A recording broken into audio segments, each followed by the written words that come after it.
Eh, Saat kita sudah menikah, tapi orang tua masih tidak restu dan malah menghujat dan membuka aib mantunya karena merasa mantunya tidak akan taubat. Sebagai anak, apakah salah jika tidak mengikuti kemauannya karena pada dasarnya orang tua tersebut sangat keras dan harus diikuti maunya termasuk ke cucunya? Quran surah ke-16 ayat 125. Kemudian Quran surah ke-31 ayat 14 sampai 15.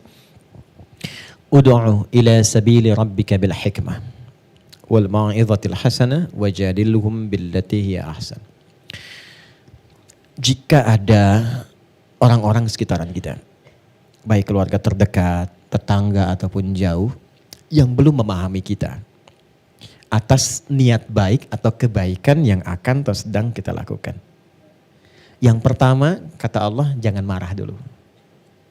Jangan negative thinking dulu, jangan prasangka buruk. Tapi pahamkanlah, ajaklah yang belum mengerti itu pertama dengan jalan hikmah. Ya, oke. Ada hikmah di situ, ada mau'izah hasanah, ada wajadilhum billati hiya ahsan. Meskipun diskusi dengan cara yang baik. Apa itu hikmah? Hikmah itu singkatnya menempatkan sesuatu sesuai dengan tempatnya, proporsional. Oke, sekarang kasusnya orang tua.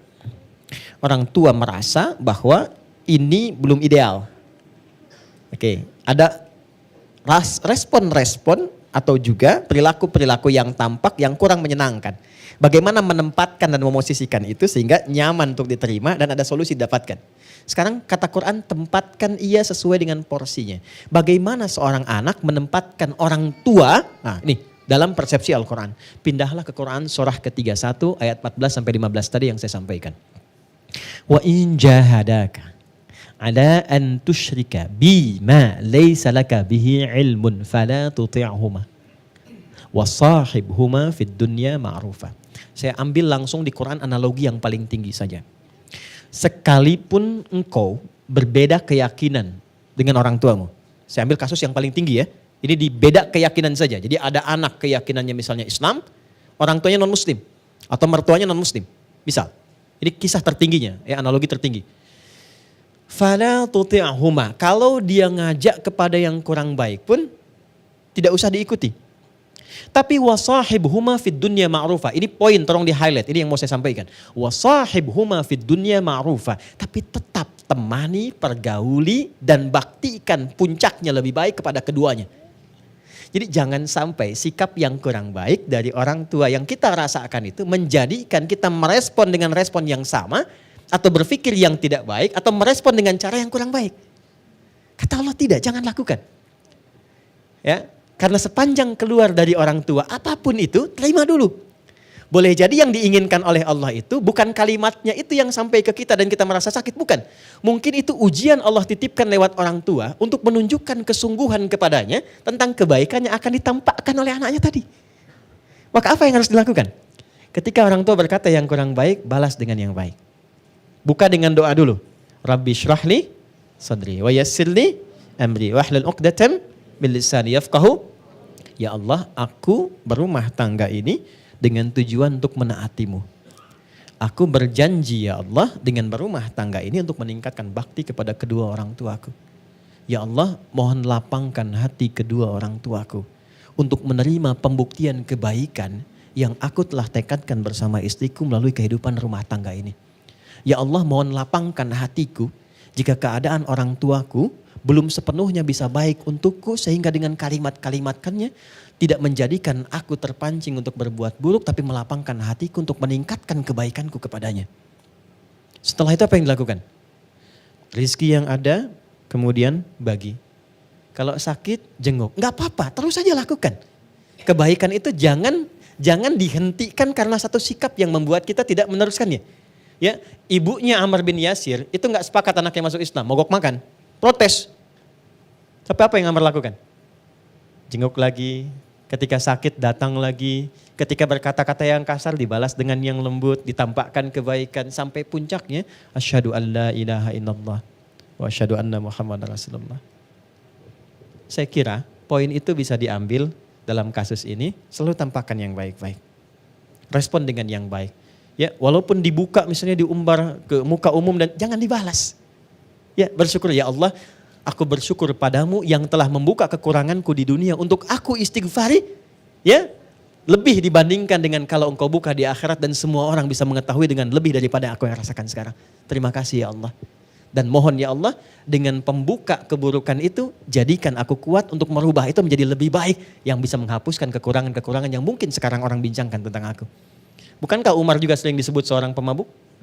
Bukankah Umar juga tercatat dalam sejarah bahwa beliau itu seorang preman yang sering nantang orang sampai dengan berduel sampai meninggal? Bukankah sejarah mengabadikan Umar pernah menantang Nabi dan bahkan pernah mengincar Nabi untuk dieksekusi? Tapi siapa yang kenal dengan itu semua? Dunia itu sempit. Pikiran manusia itu terbatas. 1-2 hari apa yang diungkap, besok lusa dia memuji Anda. Ketika kita konsisten dengan kebaikan, maka keburukan itu hanya akan menjadi hikmah yang dibincangkan untuk merubah orang menjadi lebih baik lagi. Terakhir saya tutup. Ada seorang anak, ini kisah nyata yang saya alami. Seorang anak ngaji, anak ini udah punya pangkat di salah satu institusi. Begitu ngaji, orang tuanya protes. Kok berubah anak ini? Siapa nih katanya yang ngajar ustadznya? Bapaknya qadarullah punya jabatan tinggi, kemudian special force lagi, ya, khusus. Kalau kamu gak bisa selesaikan, papa yang turun katanya. Bintang 1 lagi kan, dikabari saya. Saya bilang alhamdulillah, masya Allah itu kan. Beliau mau turun tangan, itu syukur kan turun tangan berarti kakinya juga turun kan ikut ya. Saya bilang gini, gak apa-apa itu bagus. Justru disitulah Allah kirimkan hikmah yang besar supaya engkau menambah bakti lagi. Jadi kalau pulang, tampilkan yang baik. Kalau sakit, engkau yang paling utama ada di sampingnya. Berikan apa yang bisa diberikan dengan yang terbaik. Dan kalau ditanya, katakanlah inilah yang diajarkan dalam setiap kita mengaji.